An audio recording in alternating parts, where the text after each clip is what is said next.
Liturgia do dia 15 de agosto de 2022, segunda-feira da 20ª semana do Tempo Comum. Primeira leitura da profecia de Ezequiel. A palavra do Senhor foi-me dirigida nestes termos: Filho do homem, vou tirar de ti, por um mal súbito, o encanto de teus olhos. Mas não deverás lamentar-te, nem chorar ou derramar lágrimas. Geme em silêncio, sem fazer o luto dos mortos. Põe o turbante na cabeça, calça as sandálias nos pés, sem encobrir a barba, nem comer o pão dos enlutados. Eu tinha falado ao povo pela manhã, e à tarde minha esposa morreu. Na manhã seguinte, fiz como me foi ordenado. Então o povo perguntou-me: não nos vais explicar o que tem a ver conosco, as coisas que tu fazes? Eu respondi-lhes: a palavra do Senhor foi-me dirigida nestes termos: fala à casa de Israel. Assim diz o Senhor Deus: vou profanar o meu santuário, o objeto do vosso orgulho, o encanto de vossos olhos, o alento de vossas vidas. Os filhos e as filhas que lá deixastes tombarão pela espada. E fareis assim como eu fiz. Não cobrireis a barba, nem comereis o pão dos enlutados. Levareis o turbante na cabeça, as sandálias nos pés, sem vos lamentar nem chorar. Definhareis por causa de vossas próprias culpas, gemendo uns para os outros. Ezequiel servirá para vós como sinal. Fareis exatamente o que ele fez. Quando isso acontecer, sabereis que eu sou o Senhor Deus. Palavra do Senhor. Graças a Deus. O responsório é do livro do Deuteronômio, capítulo 32. Esqueceram o Deus que os gerou. Esqueceram o Deus que os gerou. Esqueceram o Deus que os gerou. Da rocha que te deu a luz te esqueceste. Do Deus que te gerou não te lembraste. Vendo isto, o Senhor os desprezou. Aborrecido com seus filhos e suas filhas, esqueceram o Deus que os gerou. Esqueceram o Deus que os gerou. Esqueceram o Deus que os gerou. E disse: esconderei deles o meu rosto e verei. Então o fim que eles terão, pois tornaram-se um povo pervertido. São filhos que não têm fidelidade. Esqueceram o Deus que os gerou. Esqueceram o Deus que os gerou. Esqueceram o Deus que os gerou. Com deuses falsos provocaram minha ira. Com ídolos vazios me irritaram. Vou provocá-los por aqueles que nem povo são. Através de gente louca hei de irritá-los. Esqueceram o Deus que os gerou. Esqueceram o Deus que os gerou. Esqueceram o Deus que os gerou.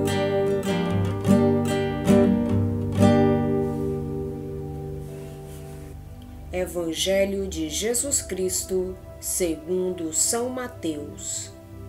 Naquele tempo, alguém aproximou-se de Jesus e disse: Mestre, que devo fazer de bom para possuir a vida eterna?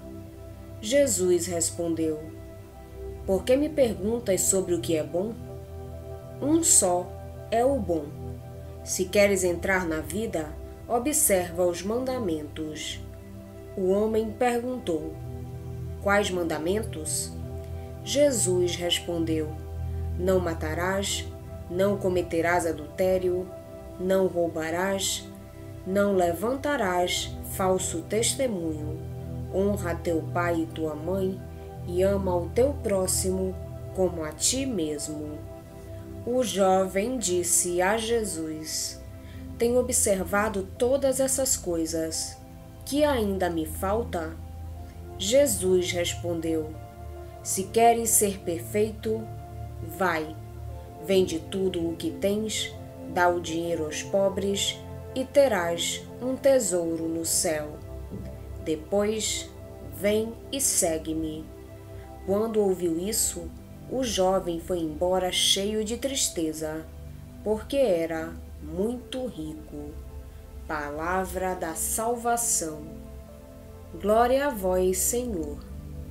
Como Oséias apresentou o seu matrimônio e Jeremias o seu celibato, Ezequiel apresenta a morte da sua esposa como sinal eloquente de Deus para o seu povo. Agora no exílio. São fatos da vida que se convertem em oráculos com uma intensidade nova e desusada. Por muito que lhe doa a perda da alegria dos seus olhos, Ezequiel não usa por vontade de Deus sinais exteriores de luto e de dor. Antes de ser esposo, é profeta. O povo estranha e interroga-se sobre o significado do seu comportamento. A resposta é contundente: o próprio Deus vai profanar o seu santuário. As delícias dos vossos olhos e a paixão das vossas vidas. Os exilados hão de meditar em silêncio a tragédia de Jerusalém. Para quê? Para saberem que eu sou o Senhor. Em última análise, pretende-se que o povo não se afaste de Deus, tal como Deus não se afasta dele. Ezequiel, mudo pela dor e pela tragédia, remete-se a um silêncio sereno, atento ao desenvolvimento dos acontecimentos, até que lhe seja comunicada a queda de Jerusalém. Só então voltará a falar, para não mais se calar. Assim termina a primeira parte do livro de Ezequiel, em que o profeta apenas pôde anunciar oráculos combinatórios que os acontecimentos históricos vieram confirmar. No texto do Evangelho, o encontro de Jesus com o jovem rico é referido pelos 3 sinóticos, com algumas diferenças. Por exemplo, Mateus fala de um jovem que se apresenta a Jesus e lhe chama simplesmente Mestre. Marcos e Lucas falam de um homem que se dirige a Jesus, chamando-lhe Bom Mestre. Também a resposta de Jesus é diferente. Enquanto Mateus, como é habitual, evita pronunciar o nome de Deus e escreve: Por que me interrogas sobre o que é bom? Bom é um só. Marcos e Lucas escrevem: Por que me interrogas sobre o que é bom? Bom é um só, Deus. Todo homem anseia pela vida e felicidade eterna, e todo homem se interroga sobre o modo para as alcançar. Já os discípulos de João Batista o interrogaram sobre a questão. No dia do Pentecostes, os ouvintes de Pedro hão de fazer-lhe a mesma pergunta. No nosso texto, é um jovem que anda à procura, que quer fazer algo para alcançar a vida eterna. Jesus fica agradado com a sua boa vontade e pouco a pouco procura orientá-lo. Com a pergunta, por que me interrogas sobre o que é bom? Bom é um só.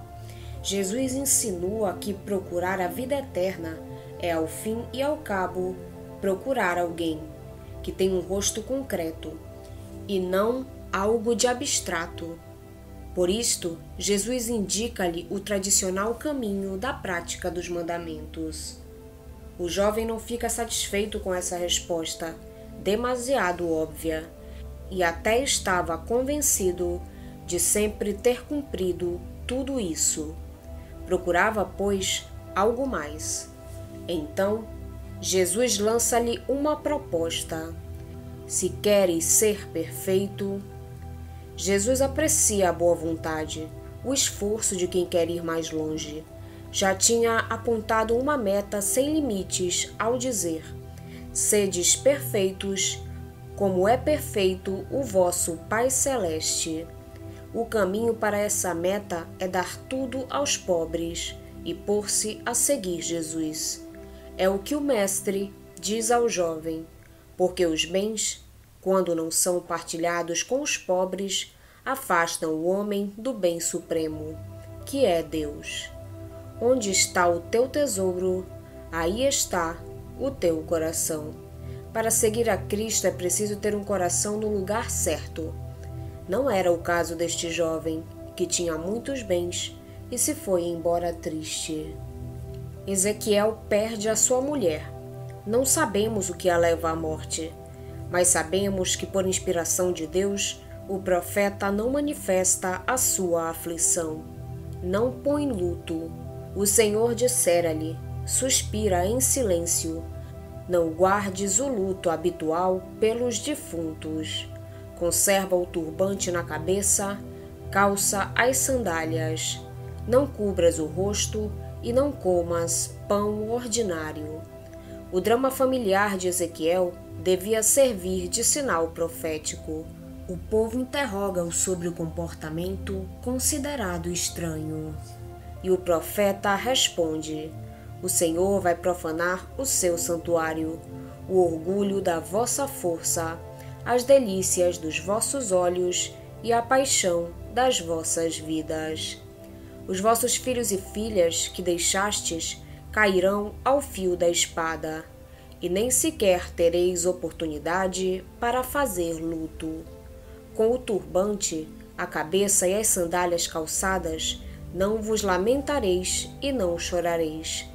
Ezequiel era sinal dessa tragédia, em que não haveria tempo para chorar, a destruição de Jerusalém e do templo.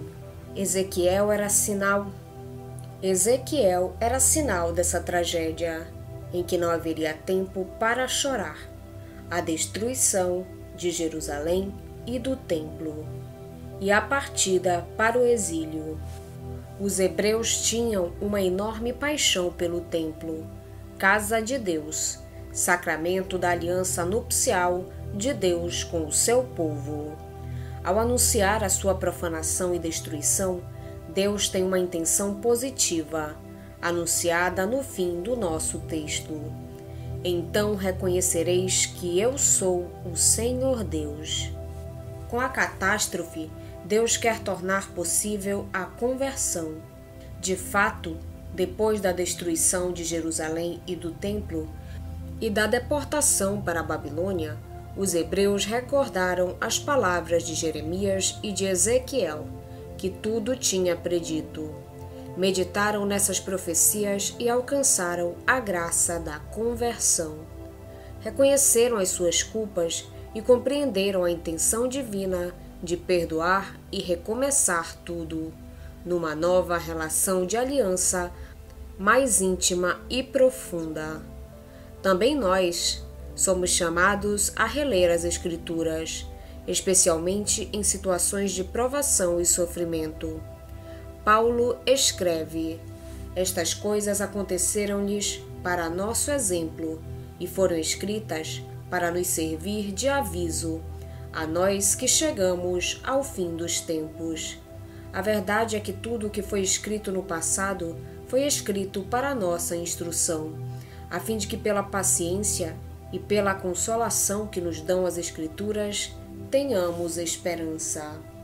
A palavra de Deus, mesmo quando muito severa, é sempre causa de esperança, porque abre perspectivas positivas depois da necessária purificação. Os hebreus exilados tiveram a ocasião de ver o rosto de Deus no sofrimento. O jovem rico, pelo contrário, por sua iniciativa e cheio de zelo, procura o caminho que leva à vida eterna e pede conselho sobre o que é bom e sobre o que deve fazer para a alcançar. As leituras de hoje apontam dois caminhos de transcendência, um que parte de baixo, quando o homem, ao bater no fundo da miséria, experimenta a sua fraqueza, mas também a presença misteriosa de Deus que o sustenta e ergue. Outro que parte do alto, quando o homem descobre que é capaz de ir mais longe, de ir além do obrigatório, experimentando a graça de Deus que o anima e impele a dar um salto de qualidade. A vida do homem é um cruzar de altos e baixos, de avanços e retrocessos, de êxitos e de quedas, de entusiasmos e depressões. Mas Deus está em cada momento e em cada situação, sempre pronto para o encontro que nos pode transformar e salvar. Tudo é obra de amor. Também o sofrimento colhido na sua profundidade é uma experiência de amor. Se for vivido com Cristo ressuscitado, o sofrimento é a ocasião não só de purificação dolorosa, mas de abertura à ação do Espírito, de puro abandono, de união amorosa à vítima divina. Então, o tempo do sofrimento, em que tudo é tão frágil e caduco, torna-se uma interiorização no ser profundo da pessoa, um encontro e comunhão com uma presença misteriosa que nos ama. Vamos pedir a Deus que nos auxilie no dia de hoje para que possamos permanecer na sua santa vontade. Pedimos também a intercessão da Virgem Maria e de todos os anjos e santos de Deus. Pai nosso que estais nos céus, santificado seja o vosso nome. Venha a nós o vosso reino, seja feita a vossa vontade, assim na terra como no céu. O pão nosso de cada dia nos dai hoje. Perdoai-nos as nossas ofensas, assim como nós perdoamos a quem nos tem ofendido. E não nos deixeis cair em tentação, mas livrai-nos do mal. Amém. Oração.